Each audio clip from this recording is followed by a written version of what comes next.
Remember when you used to walk around the zoo, and if you wanted to know something about a particular exhibit, you actually had to read about it? Well, you still can, but at the Jacksonville Zoo and Gardens, there's an added bonus if you've got one of these. Thanks to a large donation by AXA Advisors, zoo visitors are now able to access additional information about 40 various plants and animals via their cell phone.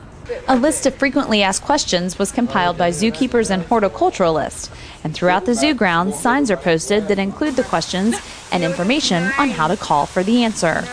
All it is people call in on a specific number, and then they actually will enter the number of the question followed by the pound sign, and they hear a recorded answer. Anytime that information changes, our keepers can go in and update it anytime. We can't cover all of the questions that we get asked from the public about the animals and the plants and do that on graphics. If we did, we'd have billboards everywhere. It just really takes advantage of technology that the guest is already bringing, and it really enhances and adds something unique to their experience. The information is great, and I think that's really neat to be able to have extra information on there about the topic.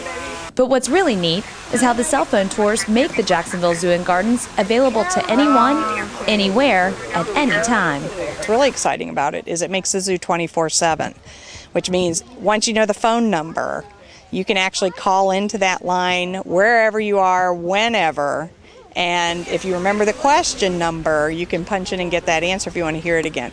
So the information should be available 24 hours a day, 7 days a week.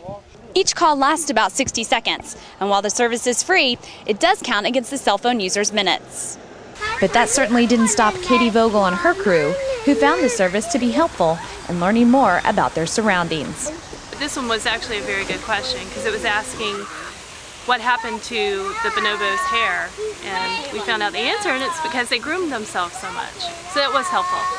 For more on the Jacksonville Zoo and Gardens, check out their website at jacksonvillezoo.org, and be sure to check jacksonville.com for exhibit updates.